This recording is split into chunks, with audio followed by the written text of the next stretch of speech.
The What to Read Next podcast helps you build a TBR of future favorite books. In each episode, Lauren and Maine interviews authors and book influencers to recommend books they loved for you to pick up today. If you're an avid reader, always looking for your next great read, then the show's for you.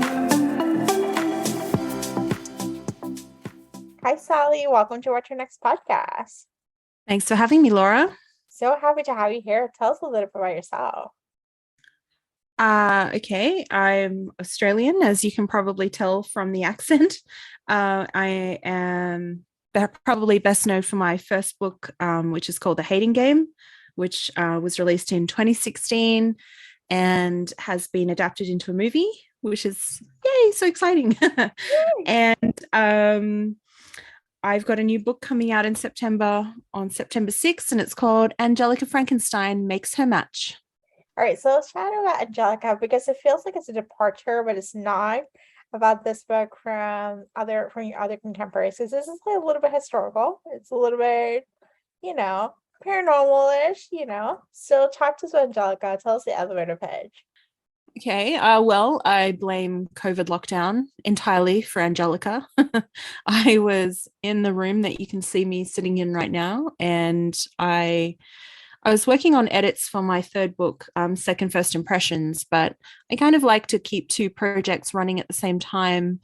And I very often will do like a little writer's exercise to sort of keep the creative juices flowing. And that usually consists of opening a blank Word document and writing the worst page of fiction that I can possibly muster. That's right, you heard me right. I want to write the worst. It is usually very silly, and it's usually an argument where the couple are standing too close to the edge of a cliff and she keeps walking backwards and her foot's slipping on the edge of the cliff, and I describe their clothes too much and their names change halfway through. So on this particular day, I was going to go for that. I was going to just write something just totally crazy, just for a page, just to get the juices flowing. And I opened a blank Word document and I wrote, Angelika Frankenstein knew the physical attributes her perfect man should have. Unfortunately, she had to find those at the morgue. And I was really surprised because I had never in my life thought that sentence before.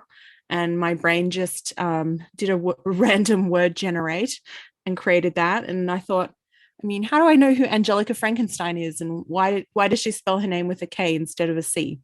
And I just let my fingers keep typing to see where this went. And I realized I was writing a historical retelling of Mary Shelley's classic, The Prometheus Frankenstein. So no one was more surprised than me. And as I was writing, I realized I recognized the house that I was describing. It's my doll house that you can see behind me here, that I've had for over 10 years. So I wrote my dollhouse into it. So it makes a cameo. Obviously, it's a full-sized house that they live in. But yeah, it was all just because I couldn't leave the house. I love this COVID project because it probably was like a different escape from where we're locked down, where we're just not sure what's going on. You have this world you get to create, and you already have a physical attribute that you can look at to. You can look at your house and be like, here's visualizing, seeing it happen. That is a better escape than being where we were in 2020, 2021. Totally. The imagination is a very powerful thing. And if you're cooped up and you've got nowhere to go, maybe you get a little stir crazy. Yeah. Maybe that's what happened. Yes. So, all right. So I want to talk about Second First Impressions because it's by far one of my favorite books of all time. It is so quirky and lovely, and I have to admit, I love the idea of being rich retired women, who hire man boys to be their servants, So what was the source of inspiration or for that book? Because it's such a unique setting, a retirement villa, to set up this world. Okay, second first impressions was a joke that me and my friend used to tell each other, that when we were very, very old and we were very, very rich, we would be roommates in a expensive retirement villa, and we would hire handsome young men to run errands for us, essentially in a nutshell. So this was always, if we were having a bad day at work, we'd look forward to those times where we would just order a pizza for lunch and go to Chanel and buy a new coin purse. And this is just basically that daydream. It is that daydream and just so much more because it just there's twists, there's turns, there's ideas that you just don't realize until the end of the book, and it's just like such a like a warm, cozy feeling just to read it. That just it's perfect escape. Like I read it, I think it came out in 2021, so it was like around COVID. So I Mm. remember reading it really early and be like, oh my gosh, this is just like a good escape of like what do I wish to be in like 30, 40 years from now, be in a retirement villa. Oh, I'm glad it had that effect. Yes, I wrote it with the intention of it being like a warm blanket fresh out of the dryer. Yeah, That book is a cardigan, it is a cheese board, it is going to bed early. yeah, It is a celebration of self-care.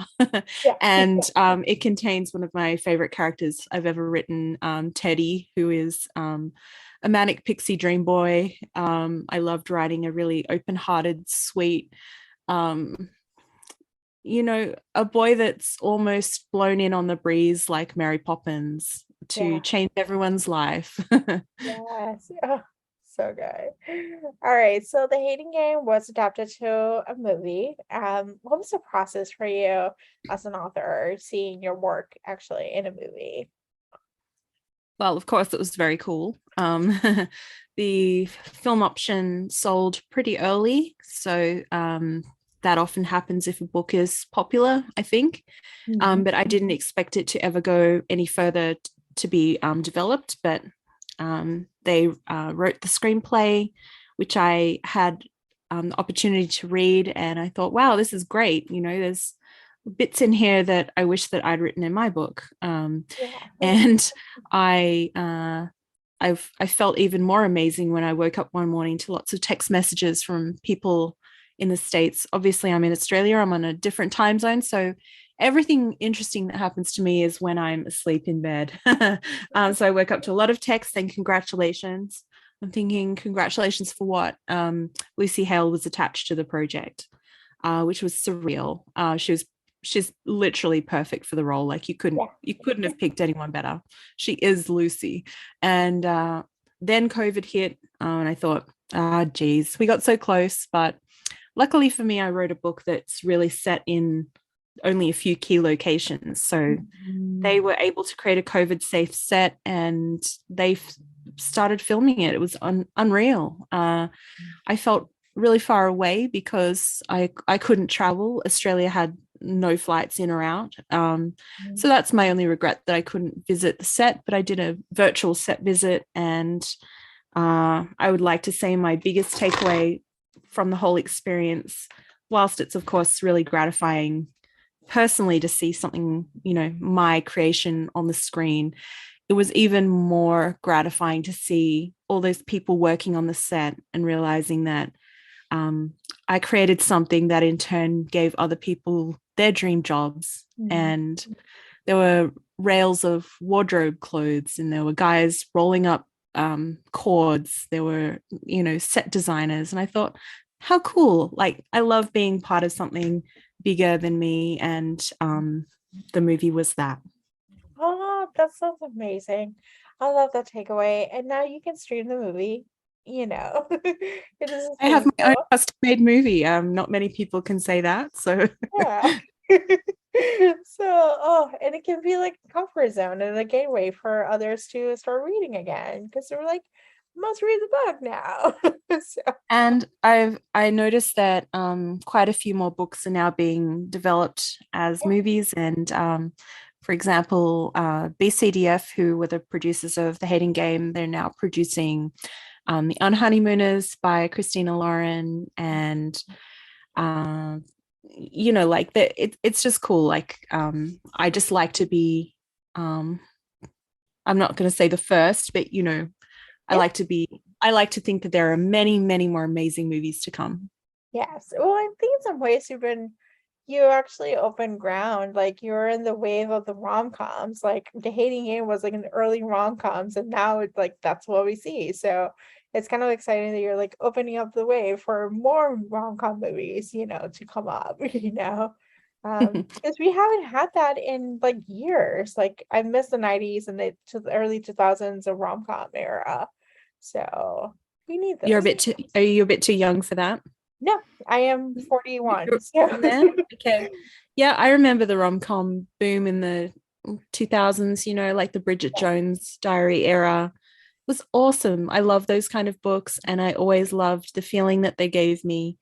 So when I wrote The Hating Game, at the time, it felt really different to what was currently really popular and being published. Books were a bit sort of darker and sexier and had a Mhm. lot of covers with roses on the front. And so when they created this cartoon illustrated cover, I sort of said to them, "Oh, are you sure? Like, this is really going to stick out on the shelves." And they said, "No, no, don't worry. Trust us." This is why it's really great to be part of a publishing team that really knows their stuff. And um, now, when you have a look at the shelves, there are illustrated covers wall to wall, and Yeah. I love, I love it. I love this. Oh, so much. So in terms of books, do you have a book you recommend our listeners to pick up, whether it's a favorite, a classic, you know, tried and true book, Books that I love. books that you love? Um, Well, I mean, I've already mentioned Christina Lauren. They're my friends, and they're the reason why I'm published at all. So I will always be a ride or die CeeLo fan. I'm lucky sometimes I get to read them before they're even an advanced copy. I got to read Something Wilder when it was still a draft. So that's one of the perks of having amazing friends. So they'll be an insta buy for me forever. Mm. um I love Marian Keyes, like that throwback to that original rom-com era. Yes. Marianne Keyes is the queen, and I will buy her books without even needing to read the back, and she's been writing this entire time, killing it. I love Vari McFarlane. Mhm. I love Tessa Bailey. Tessa Bailey is a one click. Her books are like so hot and so funny, and I just love it. So yeah, I mean, we're really lucky. We've got just such a choice of authors right now. It's just what a great time to be a reader. It really is. Oh, so good. So, Sally, tell us where we can find you online.